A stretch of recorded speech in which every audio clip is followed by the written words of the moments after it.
Hey guys, what is up? My name is Zlyphor and welcome to my channel and welcome to the review video for the Solo HD matte finishes. Right here I have the matte blue and today we're going to be doing the review, so let's get started.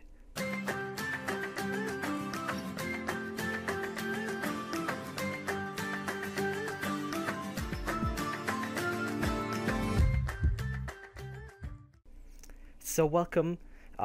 Today we're going to be talking about three different categories for the matte finishes for the Solo HDs. We're going to be talking about what comes with it, the durability, and the design, and the sound. So let's start with what comes with it. What you get, the accessories, and all the good stuff. So what do you get with it? Pretty much everything basic that you get with the Solo HDs. As per usual, you get one cord. This time around, you get a case. Depending on which color you get, you do get a color correspondent case. The case is really nice. It is a soft shell case, so it's not going to provide great protection, but it does hold up against scratches, scuffs, you know, the basics. It can hold your cord, and the fit is pretty tight, I will say. To me, I'm not too sure if it's just me, but the case feels much tighter than the previous Solo HD case. I found myself struggling to put the Solo HDs in with the cord. Without the cord, it's fairly easy to place the headphones in the bag, but I found with the cord in the bag, it was kind of hard, kind of had to struggle to put the headphones in the bag. Anyways, you do get that. With the matte blue edition, you do not get a color corresponding case, you get a black case, just like the regular Solo HD case, which is kind of a letdown. I was hoping that all of them came with a color corresponding case, so it really does suck that this is technically like a new edition, special edition kind of headphone, and the matte blue one doesn't come with a blue case, it just comes with a regular case. The one cord you get with the remote control talk is color correspondent, so the one you get with the matte blue is going to be blue. If you get pink, it's going to be pink, and so on and so forth. The cord is nice, it's pretty good. It's an L-shaped jack, it has gold touches on the ends of the tips, which is nice, and you know, it's the basic Beats cord. Works really well. If you do ever need to get a replacement, you can get them off of Amazon, eBay, or even the Beats by Dre site, and prices vary. The cord is removable, so that's good. If the cord ever breaks on you, you can always buy a new cord. You don't even need to buy a cord, just a 3.5mm jack cord on each end, and then you can connect your headphone. So that is what you get in the box. Obviously, you get all your literature, Beats stickers, warranty, all that good stuff. So that's what you get in the box. Now let's talk about durability and design. The design of the Solo HD remains same as the previous edition. Pretty much it's the same as the 2013 glossy finishes. There's no Monster branding. Obviously Monster and Beats has split up, so you will not find any of the branding for the Monster on there. Cable and everything just shows Beats, which is nice. On the top of the headband you just see Beats by Dre, and that is pretty much it. The design remains the same as the previous models. What really has changed is just the glossiness, which has turned to matte finish now, and the color. I really like the color, and the ear cups are really nice, especially if you do get the brighter colors like the blue and the pink and the green. They are really nice and they look awesome. Black and white look really cool too, and pretty much the B logo is kind of a reflective type of material that they use. It's really nice and does catch a lot of eyes when you're walking outside, like in the sunlight or something of the sort. Design wise, like I said, it remains the same, and the small compact form factor is really great for someone who really wants a small compact headphone that can travel around really lightweightly, and that's what the Solo HD is, basically a travel lightweight friendly headphone that you can pretty much take anywhere. I could fit this in my jacket pocket very easily, so if you are someone who travels on the plane a lot or travels outside, this is a really great headphone to use. So that is design. Durability wise, it remains quite the same as the previous Solo HD models.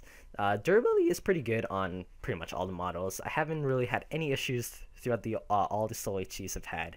I've had quite a few, the Monsters, the new 2013 edition, and this one, so I've had pretty much all the redesigns or remodels they've created. So design wise or durability wise, it's pretty good. I haven't had any issues. Nothing has been broken. It's really good. So if you're someone who really tosses around the headphone a lot, or is rough with them or uses them like during heavy usage, I think it'll be pretty good for you.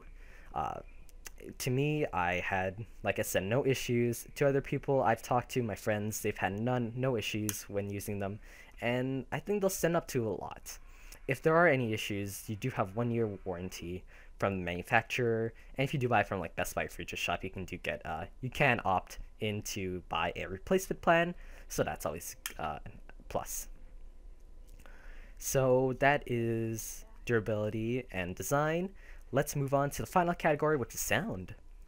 So I've gotten a lot of questions, and this is one of the questions that I was saying I was going to answer at the end. Has the sound improved or de-improved, or decreased, I guess, comparing it between this model and the previous models? To me, I've compared this with this model and the Monster model. I've also compared it with the previous 2013 model.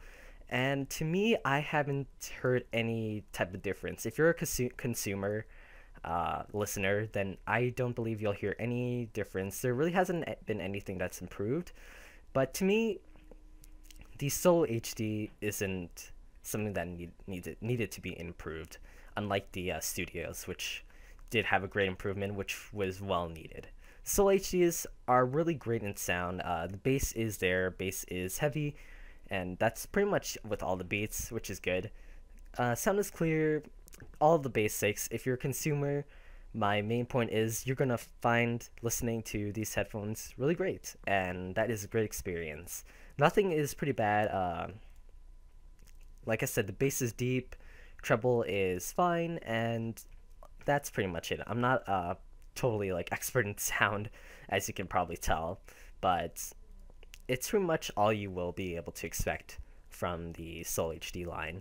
There really isn't any difference that I've heard of from comparing these between this edition and the previous Solo HD editions. So maybe the Monster edition might have been a difference, but that's between the Monster and the 2013, the glossy edition. So far, if you were wondering if there has been a different sound, no, there has not been a change in the sound quality. It all still sounds pretty great. So some other questions, that pretty much concludes up the review that component that I created up. Some other questions I would want to answer comes from, let's take a quick look here. Are these better than the mixers? I haven't compared them directly between the mixers and these, but I've had the mixers before, and it really depends. The sound qualities are fairly similar. The mixers have a bit more deeper bass, I will say, but what it really comes down to is design, the design factor, and the way it fits. Basically, if you want the feature of the swivel cups and basically come with like that DJ coiled cord, then really you would want to go with the mixers. But the mixers do sacrifice quite a bit on the comfort side. I found while using the mixers that they did start to hurt a while after less than an hour, so it really does depend. With the Solo HDs, I found that I could wear them for more than an hour, maybe like 2 to 3 hours at a time, and I wouldn't feel any type of discomfort or pain. So really, it really comes down to the comfort level, I believe. Not really the sound, because the sound signatures are fairly the same between the mixers and the Solo HDs, in my opinion. So it really depends. If you do really want to go out, go ahead and check it out at the Apple Store and then see how well that fits. Anyways, one last category I wanted to touch on was price. The price of the Solo HDs remains the same, which is great.